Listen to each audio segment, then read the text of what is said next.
En algún lugar de Etiopía, pero podría ser en cualquier otra parte del mundo. Desde hace generaciones, la misma familia de pequeños agricultores trabaja esta tierra usando los mismos métodos. ¿Pero por cuánto tiempo?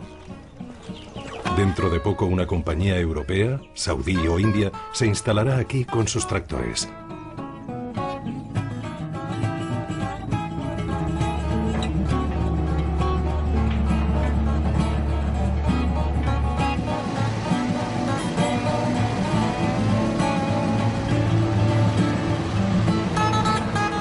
En los últimos años se ha iniciado una increíble carrera por hacerse con el control de tierras cultivables en todo el mundo.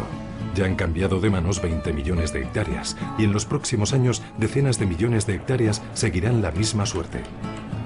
Es la moderna conquista de tierras nuevas, una película del oeste moderna y global en la que los vaqueros son inversores de países ricos y los indios los campesinos de países pobres. Lo que está en juego en esta batalla desigual es la creación de un nuevo orden agrícola mundial, con sus ganadores y perdedores.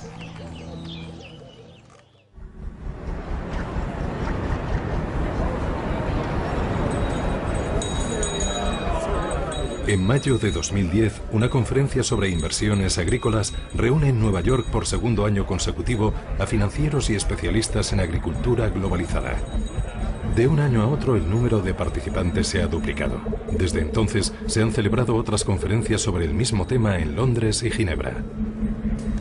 La crisis financiera de 2008 ha despertado al mundo de las finanzas, que ha visto en la agricultura un nuevo mercado, mucho más seguro que la especulación bursátil. De ahí la importante afluencia de capital. Bienvenidos y gracias a todos por venir. Permítanme que les diga 2 o 3 cosas sobre ustedes. Según nuestro último recuento, proceden de 23 países distintos. Y las empresas que representan gestionan en total unos activos de 4 billones de dólares. Pero la cifra que de verdad nos impresiona son los 8 millones de hectáreas que gestionan en todo el mundo las personas y las empresas presentes en esta sala. En esta sala está representado todo el espectro de inversores. Y por la tribuna desfilan los pesos pesados del nuevo orden agrícola en construcción. Representantes de fondos de pensiones, de fondos de inversión, los gigantes del agronegocio, que son propietarios de miles de millones de hectáreas, y los líderes mundiales del comercio de cereales que se lanzan a su vez a la agricultura. Y también bancos como el holandés Rabobank, una empresa líder a nivel mundial que ha creado un fondo especial para invertir en tierras agrícolas.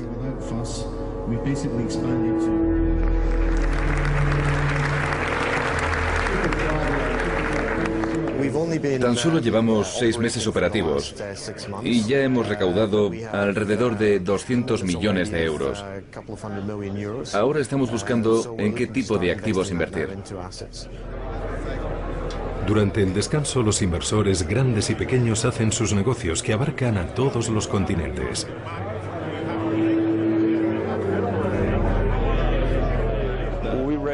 Tenemos recaudados unos 600 millones de dólares y ya hemos invertido un 90%. Continuaremos invirtiendo en el futuro y comprando fincas por todo el mundo. ¿Dónde? En todo el mundo, un poco por cada zona. Brasil, Estados Unidos, Zambia, África, Rusia, Ucrania, Europa Central, Europa del Este y Australia. ¿A qué se debe este repentino interés de los inversores por las tierras cultivables? A que se han dado cuenta de que con este tipo de inversión no corren riesgo de quiebra. La población mundial va a pasar de los 6.500 millones de habitantes actuales a 9.200 millones en el año 2050. Jacques Diouf es el director general de la FAO, la Organización de las Naciones Unidas para la Agricultura y la Alimentación. Eso requerirá un aumento en la producción de alimentos Tenemos que duplicar la producción agrícola de hoy al año 2050 para satisfacer ese crecimiento demográfico y también para solucionar la situación de los 1.000 millones de personas que pasan hambre en la actualidad. Producir más para alimentar al mundo, un negocio rentable para los inversores. ¿De dónde son? De los países ricos del norte, por supuesto, Estados Unidos en primer lugar. Muchos países europeos que concentran buena parte del capital y los gigantes del agronegocio. Hay inversores de países asiáticos como Japón y Corea, dos países que no son autosuficientes, pero también de China e India, potencias emergentes con necesidades crecientes y con los medios para cubrirlas. También hay inversores de los países del Golfo que están muy implicados en esta carrera por hacerse con tierras. ¿Dónde invierten? En todo el mundo. Por supuesto en América del Sur y también en destinos más inesperados como Nueva Zelanda, Australia y sobre todo en muchos países asiáticos. También está el continente africano, donde el enorme potencial agrícola de muchos países está subexplotado. Por último, los inversores se interesan cada vez más por países de Europa del Este y Asia Central. Así se dibuja el mapa de la agricultura globalizada. ¿Por qué hemos llegado hasta aquí? A finales de 2007, principios de 2008, una crisis alimentaria sin precedentes sacudió el planeta. El temor a las malas cosechas provocó una importante escasez y disparó los precios de los productos alimenticios básicos. En una treintena de países pobres cuya alimentación depende de la importación de cereales y arroz, el hambre provocó serios disturbios. La crisis era previsible. Algunos expertos habían dado en vano la voz de alarma. Primero fue el crecimiento demográfico, unos 78,5 millones al año. También el nivel de reservas almacenadas. En el caso de los cereales en particular, era el más bajo en 30 años. Además, en los países emergentes aumentó considerablemente la demanda de alimentos. Hay que tener en cuenta la presión sobre el mercado de materias primas que a principios de la década de 2000 despertaron el interés de los especuladores. La bolsa de Chicago, donde se fijan los precios mundiales, se convirtió en el nuevo Eldorado. La entrada masiva de inversores empujó aún más al sistema hacia la crisis. Entre 2000 y 2007, la cantidad de capital especulativo invertido en productos agrícolas básicos, también llamados materias primas blandas, ha pasado de 5.000 millones de dólares a 175.000 millones. Devlin Kuyek es investigador en GREN, una ONG que defiende a los pequeños agricultores y la biodiversidad. A finales de 2008, un informe de la ONG revela el alcance de la fiebre por hacerse con tierras de cultivo y denuncia los peligros. Tal cantidad de dinero puede tener un importante impacto sobre los precios de los alimentos y generar todo tipo de volatilidad. No olvide que apuestan tanto a largo como a corto plazo, que especulan con el precio de los alimentos y eso influye en los mismos. El mercado de materias primas está fuera de control y la seguridad alimentaria de los países que dependen de las importaciones ya no está garantizada. Los países pobres no fueron los únicos que sufrieron la crisis de 2008. Algunos países ricos como Japón, Corea y los países del Golfo tampoco pudieron rellenar sus despensas. El dinero ya no podía hacer nada. Para ellos, la solución más obvia era ir a países con tierras cultivables y ocuparse ellos mismos de cultivar lo que necesitaran. Empezaron a buscar en distintos lugares: Arabia Saudí, en Etiopía, Corea del Sur, en Madagascar, y hacer planes para invertir en el extranjero, para producir alimentos en otros países y traerse la cosecha a su país. La idea principal era no depender del mercado internacional de productos alimentarios.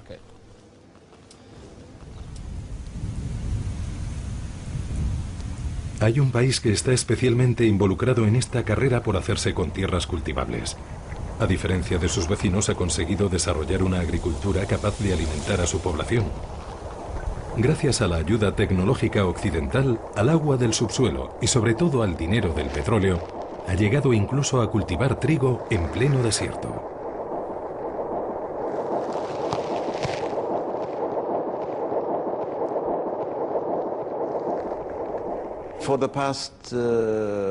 Desde hace 40 años, Arabia Saudí ha llevado a cabo una ambiciosa política de desarrollo agrícola. El doctor Fahad bin Abdulrahman Balgunaim es el ministro de Agricultura del Reino de Arabia Saudí. Como resultado de este esfuerzo, hemos llegado incluso al punto de convertirnos en exportadores de trigo, lo que se puede considerar un verdadero éxito en términos de producción. Pero al mismo tiempo, resulta preocupante cuando uno se da cuenta de que estamos agotando nuestros recursos hídricos. El agua del subsuelo de la península arábiga no es renovable y esta constatación tardía ha llevado al gobierno a exigir la paralización total del cultivo de trigo y forraje para el año 2016. Una medida de emergencia que, unida a la crisis de 2008, no ha hecho más que avivar aún más la preocupación del país por garantizar su seguridad alimentaria. Sobre todo, teniendo en cuenta la previsión de que para el año 2050 la población del país se habrá duplicado. Demasiadas bocas que alimentar en un contexto cada vez más incierto. Era necesario reaccionar y fue el propio rey quien en 2009 tomó el control de la situación.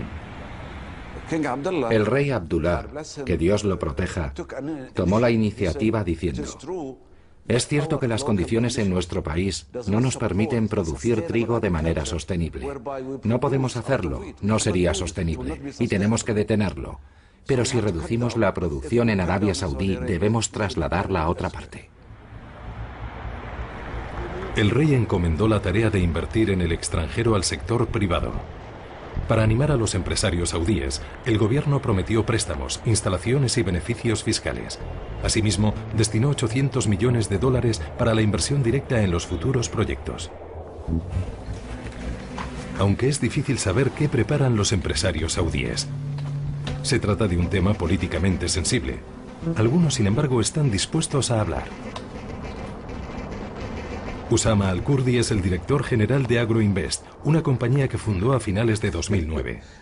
Nuestros planes son invertir inicialmente $250 millones en el extranjero, pero no olvide que una vez recuperada la inversión, podríamos llegar a invertir hasta $1.000 millones. Tenemos inversores que van a África, otros a América del Sur, a América del Norte, a Europa, a Australia, a Asia. También están buscando tierras en Filipinas, Vietnam y Camboya, e incluso van hasta Argentina, Uruguay, Brasil. Buscan tierras, agua y gobiernos favorables que quieran conseguir esas inversiones.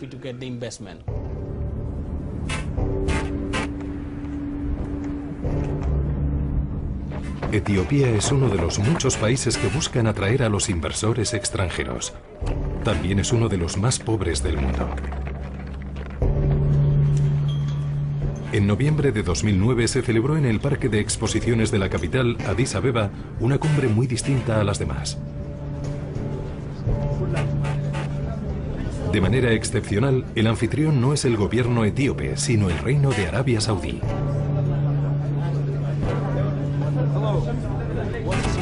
El maestro de ceremonias, el jeque Al-Hamoudi, es uno de los hombres más ricos del mundo.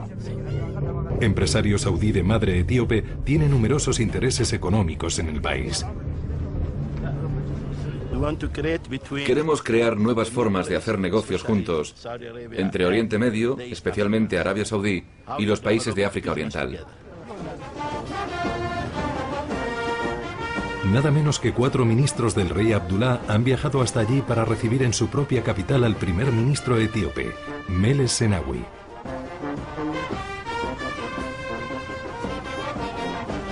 Y eso no es todo. Los saudíes también reciben a los líderes de otros 6 países del este de África: Somalia, Djibouti, Uganda, Ruanda, Tanzania y Kenia. Todos están impacientes por escuchar los proyectos agrícolas de Arabia Saudí en la región.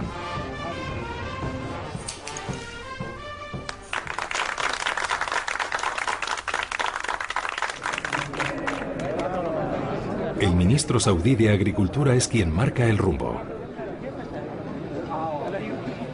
Bismillah walhamdulillah wassalatu wassalamu ala Muhammadin ibn Abdullah. Señoras y señores, con la constante amenaza de una crisis mundial de alimentos para los países en desarrollo y Arabia Saudí, la iniciativa del rey Abdullah para la inversión agrícola en el extranjero se ha puesto en marcha. La iniciativa tiene dos objetivos inseparables: garantizar el suministro de alimentos a Arabia Saudí y, al mismo tiempo, contribuir al desarrollo y la prosperidad de los países anfitriones. Los requisitos para los países que deseen beneficiarse de nuestra inversión son la creación de un entorno favorable a nuestros inversores, que les permita llevar a cabo sus proyectos de forma rentable y con un riesgo mínimo. El Estado saudí prepara el terreno para sus inversores y exige beneficios fiscales y arancelarios. A cambio, promete infraestructuras, tecnología y puestos de trabajo. Los empresarios saudíes ya han firmado algunos contratos en Etiopía, Sudán y Filipinas, entre otros. Pero avanzan con cautela, mientras que tanto en Etiopía como en otros países, otros inversores les llevan una importante ventaja.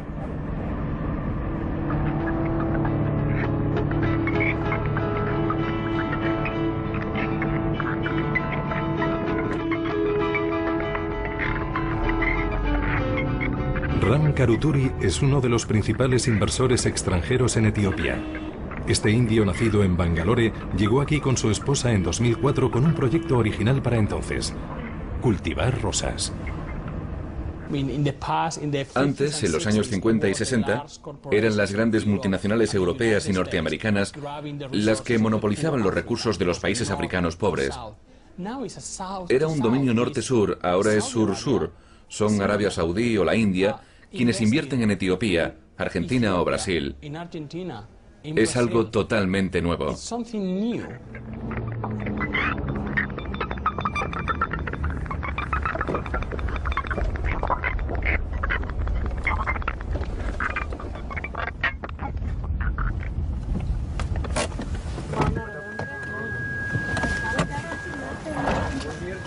Karuturi es la encarnación de una nueva generación de empresarios de países emergentes. Son empresarios formados en Occidente y que se han despojado por completo de todo complejo de inferioridad. Tiene buena pinta.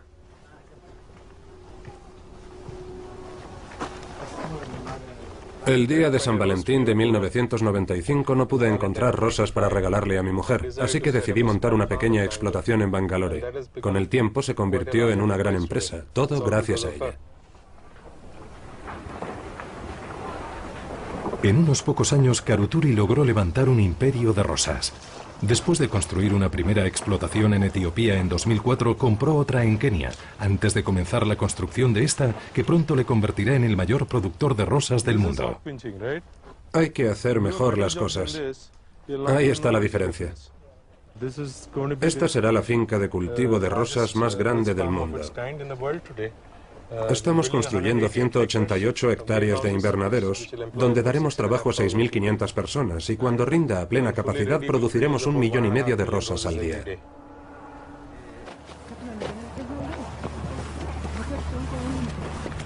Hay que arar y preparar el suelo. Observando los últimos 30 años de globalización, podemos decir que esta es la tercera gran oleada de deslocalizaciones. Primero fue la industria, después los servicios y ahora le toca a la agricultura.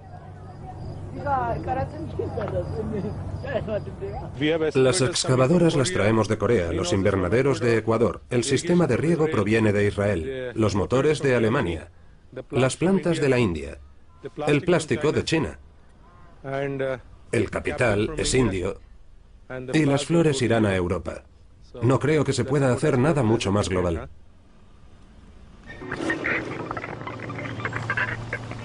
Las rosas de Karuturi se venden principalmente en supermercados de Francia, Alemania e Inglaterra. Y si eligió Etiopía es porque el gobierno etíope comparte su misma opinión sobre la globalización.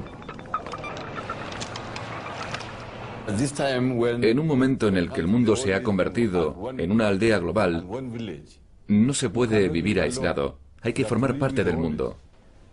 Gracias. El doctor Aber Aderesa es el ministro etíope de Agricultura y Desarrollo Rural. Listo. Es preciso compartir los conocimientos y la experiencia con el resto del mundo. De lo contrario, no se está presente en los mercados. Si se cierra la puerta y no se tiene acceso a la tecnología ni a la información, no se puede competir a nivel mundial.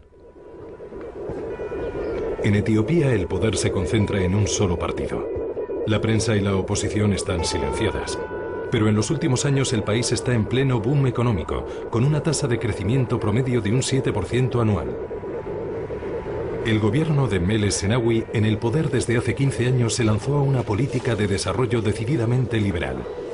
El centro de la capital, Addis Abeba, es una gran cantera a cielo abierto. Una bolsa de materias primas también abrió sus puertas en el año 2008.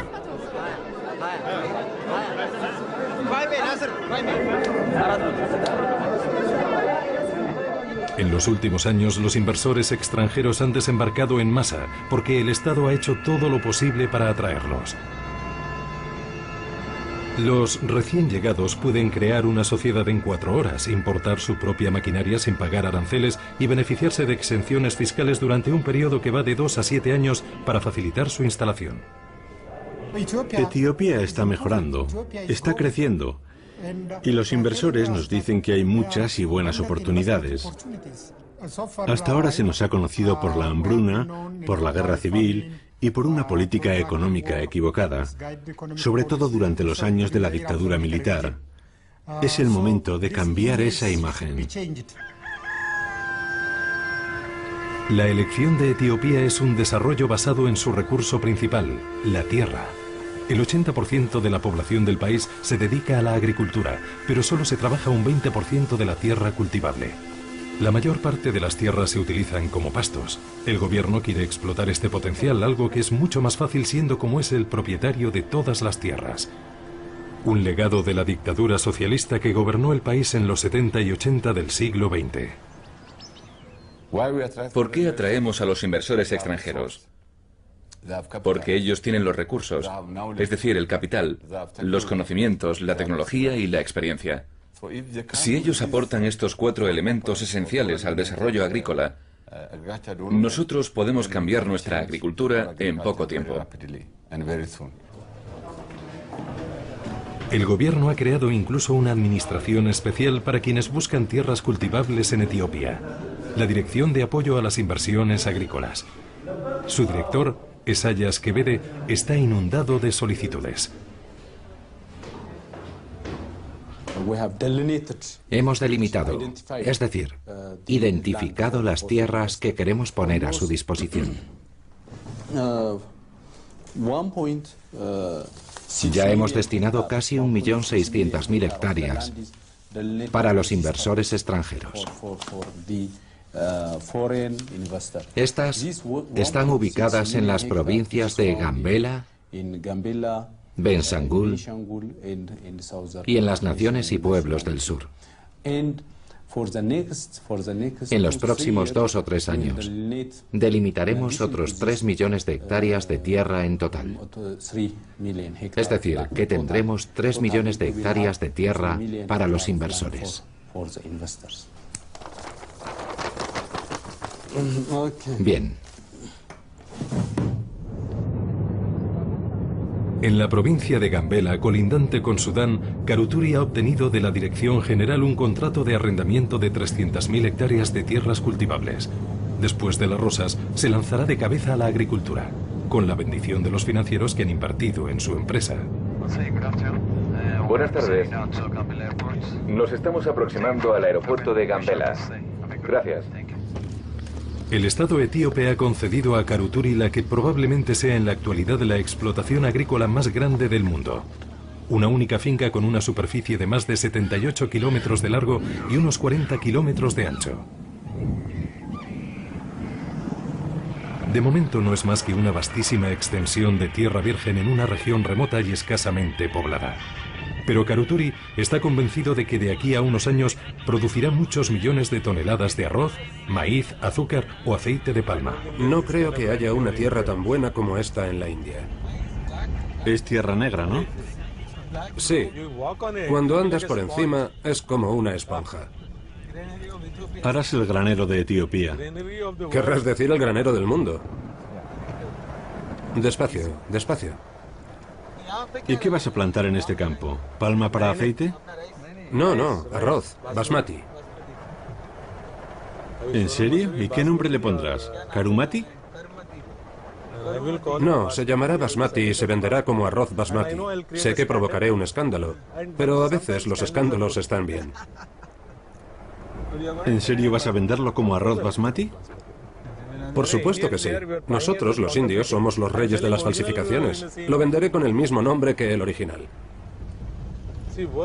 El comercio mundial de arroz es de aproximadamente unos 25 millones de toneladas. En estas 300.000 hectáreas de tierra se pueden producir 3 millones de toneladas, lo que representa un poco más del 10% del mercado mundial del arroz. Así se puede ser un actor importante. ¿Pero solo vas a cultivar arroz? Lo que quiero decir es que si se quiere, se puede hacer. Todos los comerciantes de arroz del mundo estarán pendientes de nosotros porque un tipo perdido en lo más profundo de Etiopía, con una capacidad productiva de 3 millones de toneladas de arroz, puede hundir o levantar el mercado.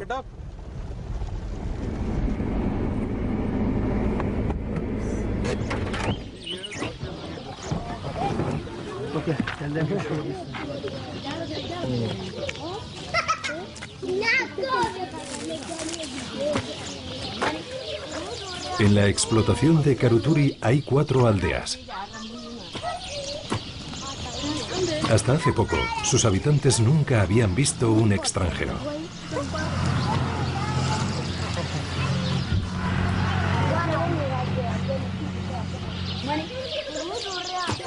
¿Esta es nuestra tierra? Por supuesto. Todo esto es nuestra tierra. El río no está lejos. ¿Y eso también es nuestro? Sí, ya te lo he dicho. Todo lo que ves es nuestro.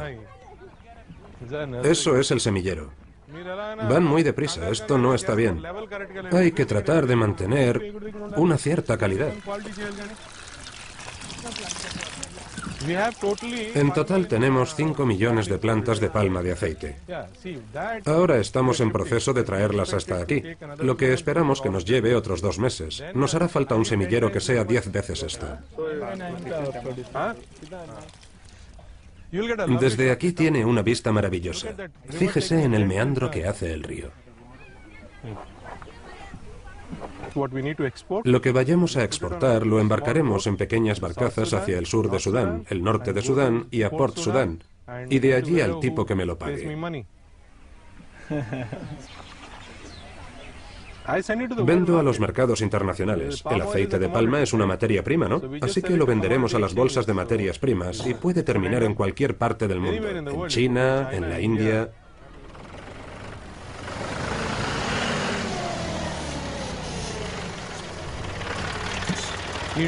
Déjame a mí. Esto es el acelerador. ¿Ese es el embrague? Sí. ¿Y el freno? Esto es el freno y esto las marchas. Pero no se complique la vida, vaya todo el rato con la misma marcha.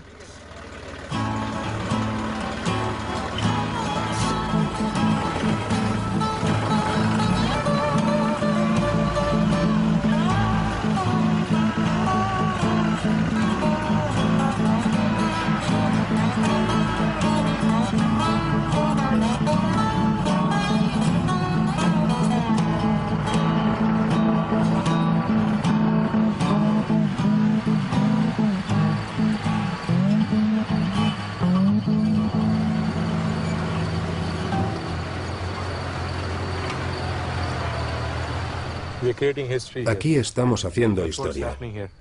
Es una tierra que nunca se ha trabajado desde que Dios la creó. Es un territorio virgen. Es oro verde, ya sabe a qué me refiero. Es oro verde.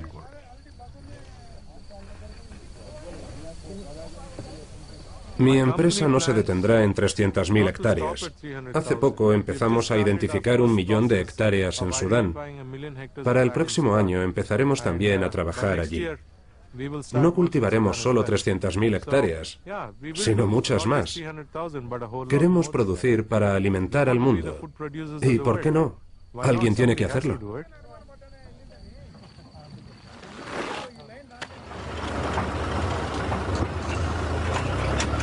Producir para alimentar al mundo. Pero, ¿cómo?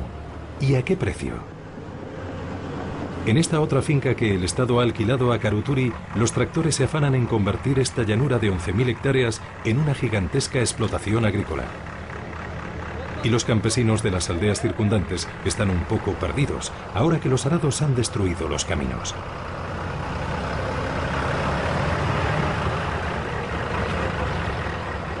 Los indios se han comprometido a reconstruir un camino, pero lo que preocupa a los habitantes de estas aldeas es otra cosa. En esta tierra, aquellos que no pueden darse el lujo de alquilar un terreno a las autoridades locales cultivan desde siempre sin derecho ni arriendo pequeñas parcelas para alimentar a sus familias. Todo lo que ve ahí en flor es sésamo. En las laderas hay tef. Después de esta temporada, una vez que se haya cosechado todo, tendrán que dejar las tierras. Como suele suceder en África, ninguna tierra está totalmente desocupada. Sin embargo, el gobierno etíope ha actuado como si la llanura de Bako estuviera desierta. Nadie nos dijo nada. Ellos vinieron aquí directamente, sin avisar, sin decirnos nada. Se han adueñado de la tierra por la fuerza y el gobierno ni siquiera se ha molestado en pedir nuestra opinión. Se ha hecho así y ya está. Desde la llegada de los indios, los conflictos con la población local son numerosos. Tan importante como la tierra, el acceso al agua es una preocupación fundamental para los habitantes de la zona. El río Shibé, que bordea la finca, es la única fuente de agua para las aldeas de los alrededores. Ahora dependen de los indios que la utilizan para regar sus campos. Nuestro temor, si nos quitan el río, es que ya no tendremos madera para cocinar. Y sobre todo no tendremos agua y pastos para nuestros animales.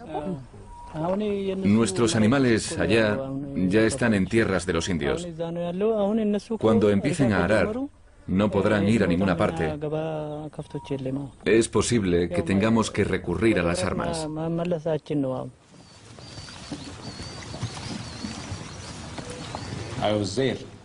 He ido a Bako por lo menos 2 o 3 veces y puedo asegurarles que Karuturi cultiva en la región sin problemas y sin conflictos. Por si la gente estaba descontenta, hemos creado un departamento de reclamaciones con las autoridades locales y hasta ahora no ha habido ninguna queja.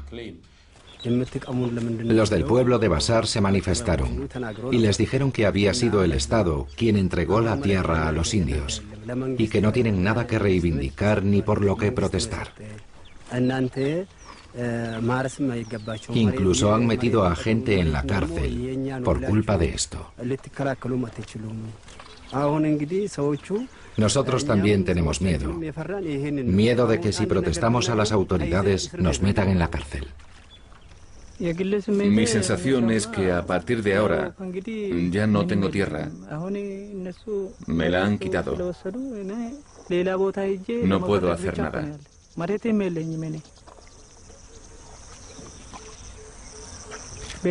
En mi familia somos 11 personas. Los voy a dejar. Me voy a marchar. Porque de todos modos, no nos podemos quejar al Estado. Los indios nos dicen, ha sido vuestro gobierno el que nos ha dado las tierras. ¿Por qué venís a quejaros a nosotros? Id a quejaros a ellos. No puedo decir otra cosa.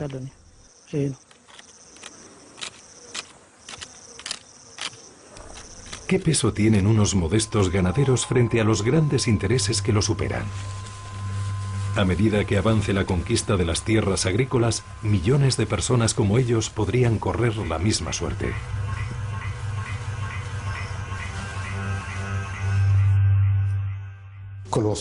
Da igual que seas africano o asiático, o de América Latina. Nadie quiere que le digan, sal de tus tierras que son para otra persona. Pero es preciso tener muy en cuenta los riesgos de favorecer un intercambio desigual, un pacto colonial. Los riesgos son muy importantes, ya que hemos visto casos de reacción popular e incluso la caída de un gobierno. Un gobierno que cayó fue el de Madagascar en marzo de 2009. Poco antes la población se había enterado de que la multinacional surcoreana Daewoo había firmado con total discreción un acuerdo con el presidente Ravalomanana. Era un acuerdo que le permitía explotar 1.300.000 hectáreas de tierra, el equivalente a la mitad de las tierras cultivables del país. Javier Blas, periodista del Financial Times londinense y especialista en materias primas, fue quien lo hizo público. Empezamos a investigar qué era lo que había detrás del acuerdo y nos quedamos boquiabiertos al descubrir que Madagascar iba a arrendar tierras durante 99 años, es decir, un siglo, solo con la promesa de creación de puestos de trabajo e infraestructuras, sin ningún pago, ningún impuesto, ningún depósito, ningún royalty. En un contexto de descontento popular alimentado por otros escándalos, la revelación de este contrato prendió como la pólvora y una parte de la población liderada por la oposición se sublevó.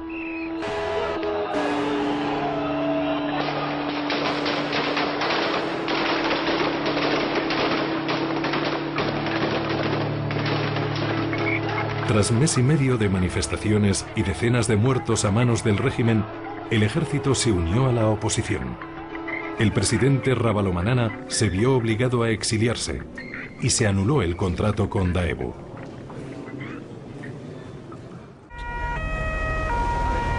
¿Cómo hacer para que los contratos de las tierras cultivables no beneficien únicamente a los inversores? En noviembre de 2009, los gobiernos de todo el mundo se reúnen en la sede de la FAO para la Cumbre Mundial sobre la Seguridad Alimentaria, un acontecimiento financiado en su totalidad por Arabia Saudí. La cumbre, que espera recaudar fondos para financiar la agricultura y la lucha contra el hambre que afecta a millones de personas en todo el mundo, tendrá resultados modestos. A excepción de Silvio Berlusconi, el presidente italiano, ningún líder del G8 se ha desplazado hasta aquí. Pero tras la cobertura mediática del caso Daewoo en Madagascar, el tema de las tierras agrícolas está en el centro del debate. La inversión en tierras agrícolas crea un gran problema para los responsables de desarrollo de las Naciones Unidas. Llevan 30 años suplicando que se invierta en la agricultura, y eso es lo que está sucediendo hoy. Solo que no es el tipo de inversión que quieren. Al otro lado de la calle, delante de la sede de la FAO, las organizaciones de defensa de los pequeños campesinos intentan, como buenamente pueden, presionar a los congresistas. Una frase se repite de boca en boca y describe con razón o sin ella lo que está ocurriendo. Apropiación de tierras. La mayoría de sus promotores ha presentado la apropiación de tierras como la solución a la crisis alimentaria, como la manera de garantizar la seguridad alimentaria. Pero creo que esta no es la solución a la crisis alimentaria y no hará más que empeorar la situación. Soy representante de Monsanto, de las multinacionales. En todos los casos practican la agricultura industrial destinada a la exportación. Utilizan muchos organismos modificados genéticamente, energías fósiles, fertilizantes y maquinaria. Y es precisamente este tipo de agricultura la causa de la crisis alimentaria.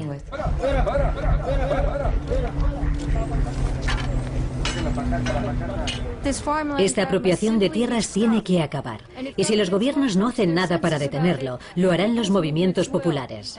El caso de Madagascar demuestra que este tipo de contratos se pueden evitar. Gracias. Hay que regular este fenómeno que está adquiriendo proporciones alarmantes y creciendo muy rápidamente. Es un gigantesco monopolio mundial para la adquisición de tierras de cultivo.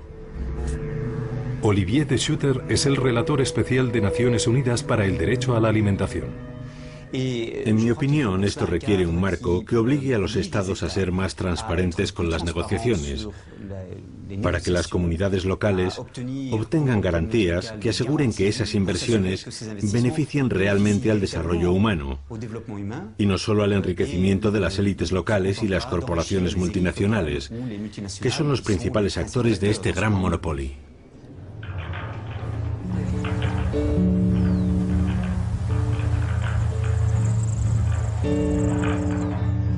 Desde hace 2 años se viene debatiendo el establecimiento de un código de conducta para los inversores, pero este código todavía no ha visto la luz. Aún así, ¿han podido los gobiernos de países pobres como Etiopía permitirse realmente el lujo de imponer sus condiciones? Y si es así, ¿trabajan por el bien de la población o por el de unos pocos?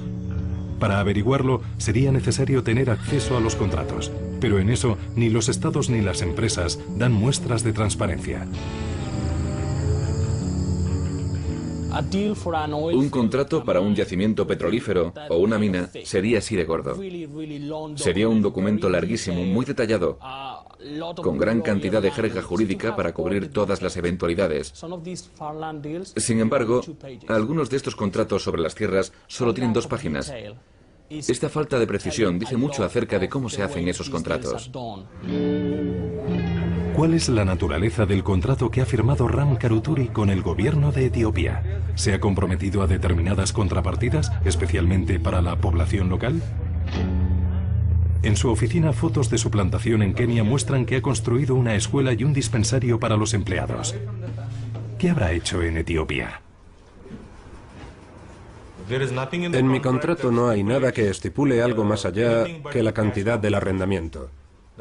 El gobierno etíope solo espera de nosotros el pago del arrendamiento en metálico. Y eso es lo que hacemos. No hay ningún quid pro quo que deje lugar a ambigüedades o abusos. Nada dice que tengamos que crear 10.000 puestos de trabajo o construir hospitales y escuelas con los complicados detalles que siempre darán pie a que alguien diga que la habitación tiene que ser 1 pulgada más grande o medio centímetro más pequeña. O sea que en su contrato no hay nada de eso. No, nada. Pero lo haremos de todos modos porque es nuestra filosofía. Además de las 300.000 hectáreas que ha obtenido en Gambela, Karuturi tiene una finca de 11.000 hectáreas en Bako, a 4 horas en coche al suroeste de Addis Abeba. Por esta extensa y fértil llanura, el gobierno le concedió un contrato de arrendamiento de 2 periodos de 40 años, de sobra para amortizar la inversión y obtener jugosos beneficios, sobre todo porque el alquiler es simbólico, $10 por hectárea y por año, con los primeros 6 años gratis. Asegúrese de que se utiliza el equipamiento en toda su capacidad. Sí, allí están las excavadoras. Pero, ¿por qué no están trabajando en el sistema de riego? Señor, tenemos un problema de autorización. ¿Quién te ha detenido? Los aldeanos. Los habitantes de la aldea, no las autoridades. Bien, hablaré con las autoridades. Tadesse, tráeme el teléfono. No, ese no, guárdalo. Como siempre, Karuturi conseguirá lo que quiere con las autoridades. Igual que cuando decidió anexionarse esta colina para construir sus oficinas. Esa montaña de allí se llama Tulusa y la cogieron por la fuerza. Para algunas personas de la aldea es un lugar de culto. En torno a esta colina existen antiguas creencias, tiene un valor espiritual. Se reunieron durante 2 días para decidir si les permitían quedarse, pero se negaron. Así que vinieron con la policía y lo rodearon todo con vallas.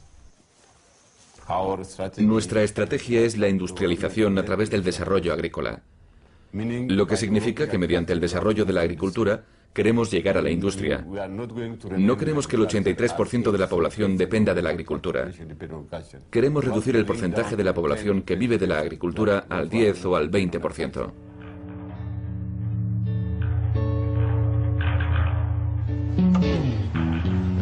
La industrialización y la urbanización como modelo de desarrollo no resulta muy original. ¿Pero es esta la solución para sacar de la pobreza a Etiopía? ¿Un país donde toda la población pasa hambre? En 2009, el Programa Mundial de Alimentos proporcionó asistencia a 13 millones de etíopes, mientras que el país cuenta con tierras más que suficientes para alimentar a su población.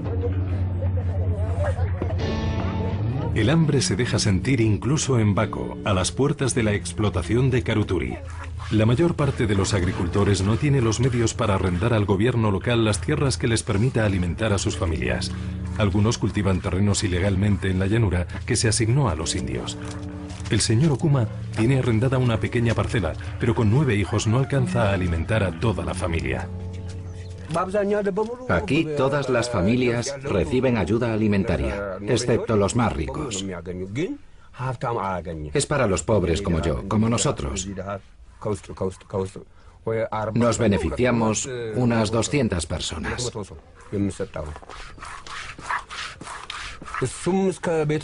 Esta asistencia que se da para toda la familia nunca es suficiente. Lo que dan para 3 o 4 personas normalmente tiene que alimentar a 10. El resto se lo quedan para ellos.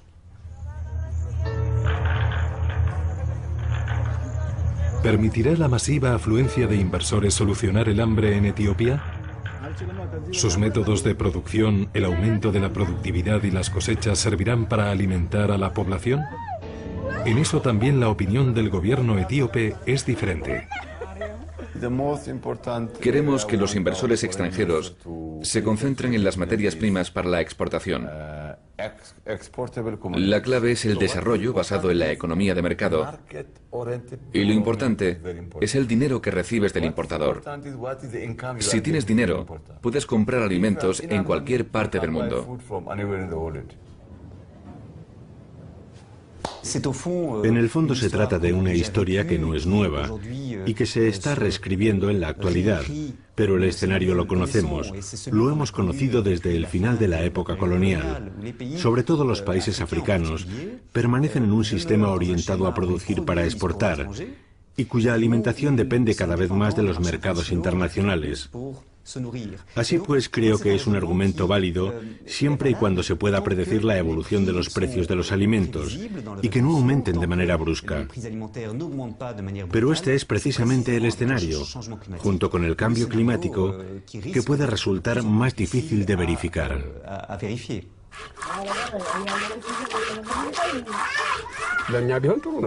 A nosotros nos encantaría que el maíz de los indios se quedara aquí. ¿Cree que no nos gustaría? Yo creo que sí, podríamos comprarlo cuando tuviéramos hambre, en lugar de que se vaya a otro país. Pero no sabemos qué van a hacer. En cualquier caso, en lugar de depender de la ayuda alimentaria, preferiríamos poder comprarla, sobre todo cuando ese maíz se produce aquí. ¿Qué hará Ram Karuturi con los millones de toneladas de alimentos que pronto producirá? En su contrato nada le obliga a producir para Etiopía. Tampoco hay nada que le obligue a exportar. Como buen empresario, ha hecho sus cálculos. Nosotros preferimos vender en los mercados nacionales.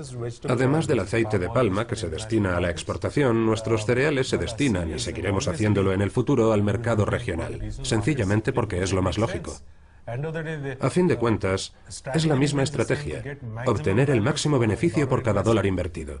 En la actualidad y desde hace mucho tiempo, el mercado regional en África nos proporciona más dólares por tonelada que el mercado internacional. Aquí hay muchos clientes institucionales y también intermediarios privados. ¿También agencias de ayuda humanitaria? Sí, son clientes importantes. ¿Y están interesadas? Eso creo, sí.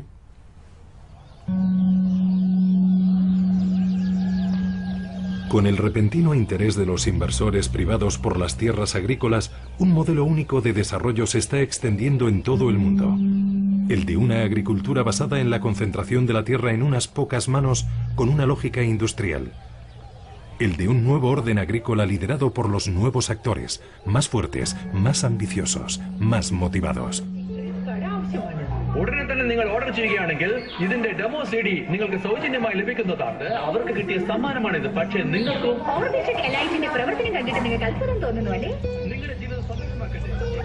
Es el modelo de una agricultura mundial en manos de los más ricos, en el que en el peor de los casos los pequeños agricultores se convierten en exiliados en su propia tierra y en el mejor, en jornaleros del campo que trabajan a destajo.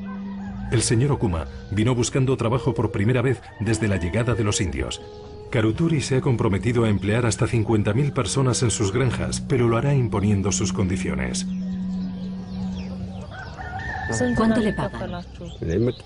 Pregunte a los que saben. Dicen que 8 birrs, 50 céntimos de euro. Yo no he venido nunca, así que no lo sé. Cuando llegaron los indios nos prometieron 25 birrs por persona y día, pero la verdad es que solo pagan 7 u 8 birrs diarios, que es mucho menos de lo prometido. No se corresponde con el trabajo. Claro que queremos trabajar, pero si nos aumentan la paga. Nos han dicho que es por la cosecha.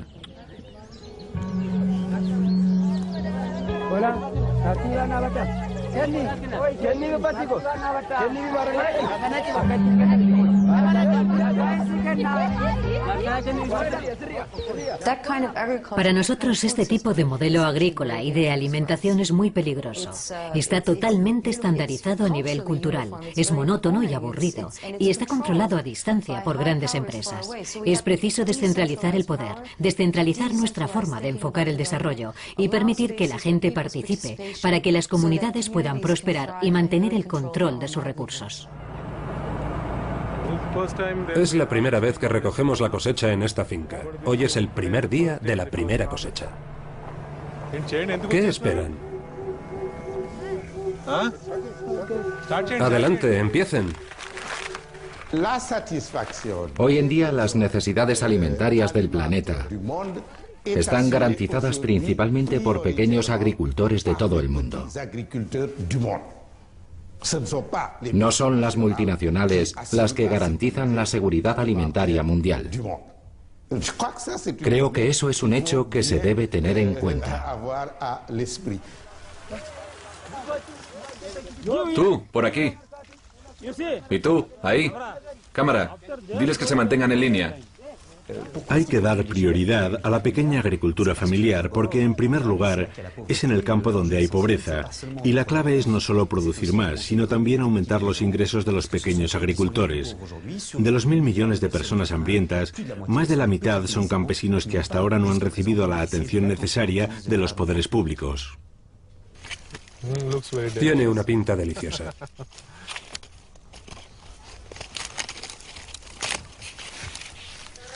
Me siento como cuando tuve a mi primer hijo. Eso es, sí, señor. El trabajo del amor. Hay que plantearse el tema de la alimentación de otra manera. Estamos entrando en un periodo en el que la cuestión del acceso a los alimentos es más urgente y difícil que nunca. Y tenemos que recapacitar sobre ello. Es hora de escuchar a las organizaciones de agricultores, ganaderos, pescadores, que desde hace décadas, por no decir generaciones, gritan que necesitan ayuda y que pueden alimentar al mundo, pero necesitan ayuda.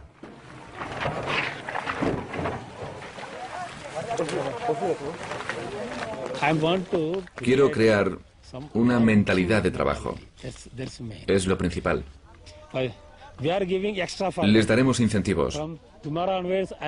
A partir de mañana, adjudicaremos un primer, segundo y tercer premio para los que recojan más.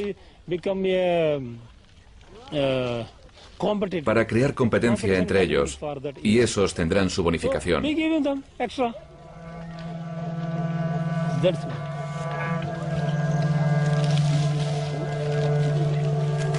Según la FAO, se necesitan 30.000 millones de dólares anuales de ayuda al desarrollo para permitir a los pequeños agricultores de los países pobres modernizar su agricultura y erradicar el hambre, de la que son las primeras víctimas. Pero los países ricos no quieren pagar. 30.000 millones de dólares es el equivalente al 2,5% del presupuesto mundial de armamento. Y es lo que ya han gastado los inversores privados para controlar 20 millones de hectáreas de tierras agrícolas en todo el mundo y poner los cimientos del nuevo orden agrícola mundial.